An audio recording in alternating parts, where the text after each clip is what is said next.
like I said before, it's like Flash in League of Legends. You have to know when you're going to use it and when you're not going to use it. Sometimes you might just be better off.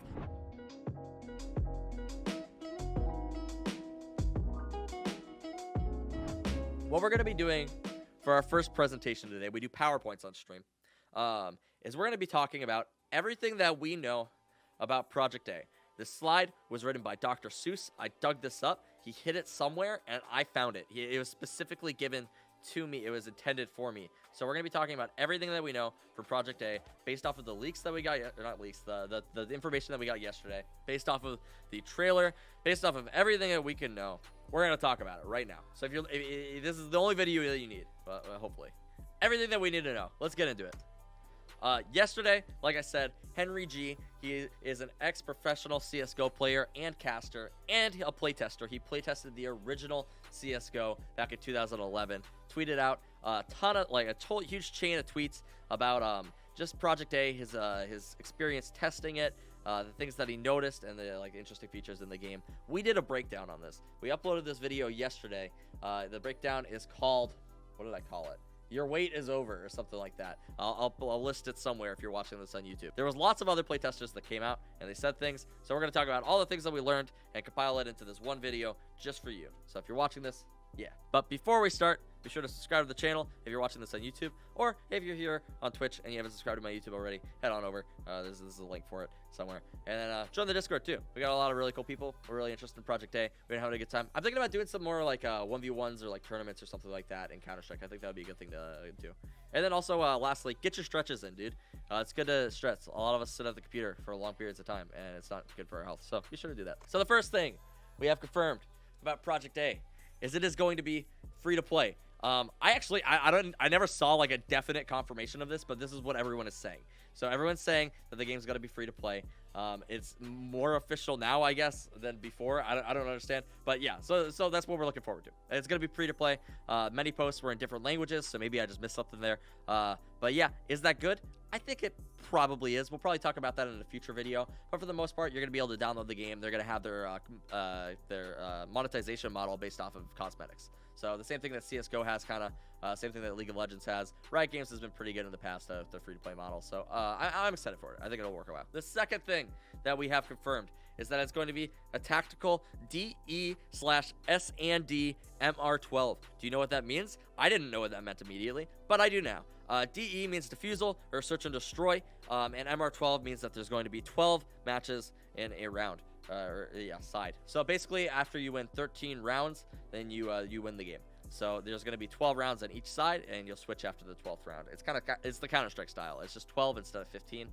12 rounds on each side, I think, is really good for the game. I think it's gonna, because sometimes Counter-Strike games drag on a little bit with the 15 rounds. So I think that taking it down to 12 makes it a lot better for the player, for the casual player specifically.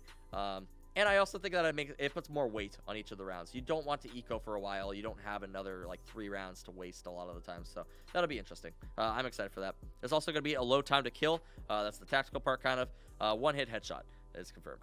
You can one-hit headshot with most guns. That's what they said. Most guns. I'm assuming that means that pistols and sometimes at long range with like SMGs that won't one hit.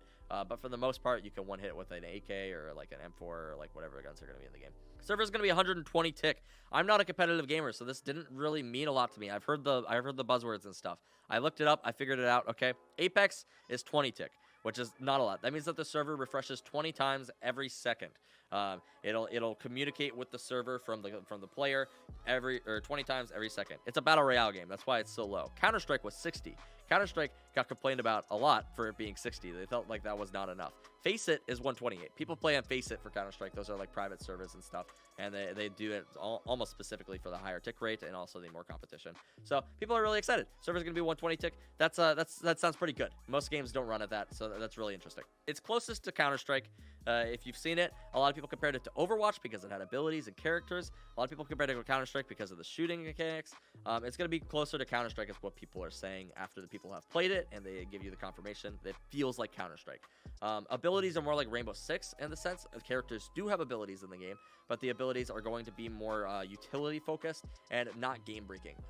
The movement was the only thing that a lot of people were not satisfied about. They felt like it kind of felt a little slow, and compared to Counter-Strike, they felt like it might not have some of the same features. Now, there were some professional players that did confirm that bunny hopping and strafing and stuff like that is still a thing in the game, and that's what a lot of people were worried that they were going to remove with Riot Games. No, they're still in the game. I don't know exactly what they mean by slow. Maybe your character moves just a little bit slower. Maybe it feels just too refined sometimes in a sense. And I talked about that in a little bit of previous videos. So we'll have to wait and see, really. Economy. There will be an economy system in the game. We've talked about this before. You'll be able to purchase guns. You will save up over the same rounds, and every character can purchase the same guns. So this is the same thing as Counter-Strike. I think that it's very interesting, the way that you will purchase guns, the way that you could save your money. Sometimes you just won't want to buy a gun on a round because you will want to be stronger than next round. So that's kind of what you can expect from this game. Abilities. Okay, we've talked a lot about abilities. Abilities are the thing that sets this game apart from Counter-Strike, seemingly. So abilities have to be purchased, and you will buy them at the start of the round. This is a change that a lot of people aren't too excited about. Knife Lady's ultimate, for example, I call her Juno, would be used around 2 to 3 times a game, they said. So it's not like you're using these abilities every single round. You save up the money. Sometimes you might be buying guns, it sounds like, and sometimes you might be buying abilities, unless there's a different currency used for both, which is also possible. I think that's actually even likely. And when you use these abilities, it's not even a guaranteed win. So even though you're using an ability 2 to 3 times around, that doesn't mean that you're necessarily going to win. I think this is amazing. I think this is really cool. We did an in-depth ability breakdown previously. That's literally what it's called on our channel. So if you're looking for that, it's called the in-depth ability breakdown for Project A. You'll find it. I can link it in the description below too. It's really cool. I did a pretty good job with it. This is the one I was most happy about. It's because I literally predicted this a couple weeks ago. I was like, I think that you're gonna buy abilities, and people were like, "That's dumb, dude." and like now here we are. Not to go brag. Spamming abilities will not work. What does spamming ability mean? I'm not necessarily 100% sure what these people mean by spamming abilities. I'm assuming what they mean is that using these abilities without really putting a lot of thought into them is not what's going to work, because you are purchasing them. So for example, it's like if you buy a grenade in Counter-Strike, you buy a flashbang. A lot of times people just kind of chuck their flashbangs, but when you throw them, you don't get them back. So you're gonna have to be very decisive with how you use it. Like I said before, it's like Flash in League of Legends. You have to know when you're going to use it and when you're not going to use it. Sometimes you might just be better off letting a kill get away than flashing for it, because when you flash for it, that means that you are going to be weaker for the next coming 5 minutes. If you have an ability and it's just not worth using, it might even be worth just losing the round to make sure that you have it to guarantee another round in the future. I don't know if we've ever seen anything like this, though, with abilities where you get them specifically for the round. Like, the only thing that's really comparable is like grenades in Counter-Strike. That's literally the only thing that I could think of.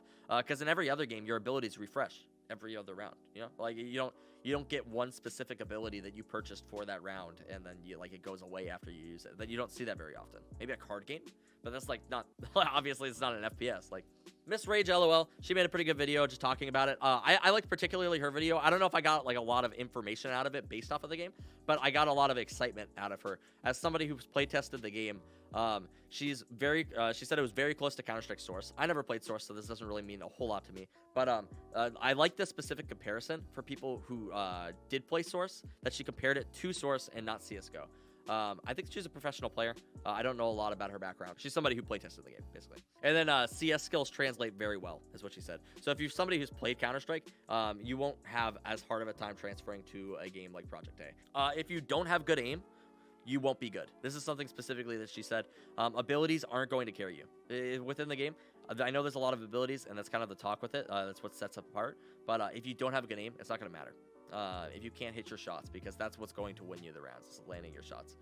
This is still very much a shooter, and that's kind of like verification that that exists. That is an idea. This is kind of the contrast from Overwatch and other games. In Overwatch, some characters will compensate for bad aim, so you'll have people like Winston, Symmetra, and D.Va. Like you can play those characters and just kind of point in the direction of enemies and kill them. In this game, you have to like be very precise with your shots. Something that made me a lot more comfortable is the idea that devs are consistently listening. When they were playtesting these games, the devs were there listening to the things that these people were saying, the feedback that they were giving, and they were writing things down. This is a specific thing that people said. And then beyond that, there's a lot of devs in the Project A Discord, which we have been listing suggestions in. We've been talking about the game endlessly, and on Twitter, a lot of the devs are saying, yeah, we've been lurking and we've been like we've been reading this stuff, and it's like really exciting to hear the things that people are saying, and we're listening.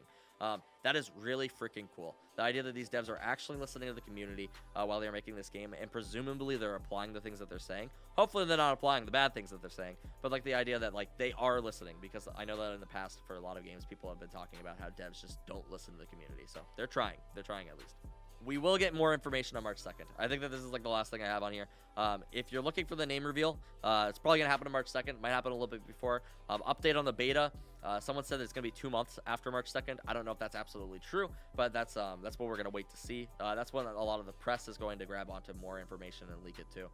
So that's what we're waiting for. We'll probably get an official trailer on March 2nd. So mark your calendars if you're looking forward to this game. And then what can you expect from me? We've been making a lot of freaking Project Day videos, dude.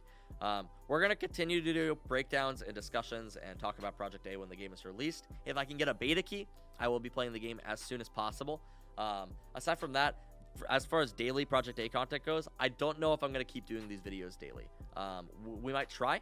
We might continue to do that, or we might steer in a different direction and start doing like sort of FPS-focused content. I don't know if we're going to keep doing League stuff. We might. We'll have to see. But for the most part, I'm kind of running dry as far as Project A content goes. I've talked about the game a lot. I've gone pretty in depth with a lot of this stuff. We'll keep doing anything that I can do, but aside from that, it's probably not going to be daily. We might start spreading it out a little bit more. And then, lastly, for anybody who is really interested in the Project A community, let me know if I missed anything. We'll still be making videos for it, like I said. If you want something talked about, let me know. Join the Discord. We might start doing little 1v1 events, like I said. And then like and subscribe to the channel, dude. We do a lot of cool stuff here. We're pretty cool. So, thanks.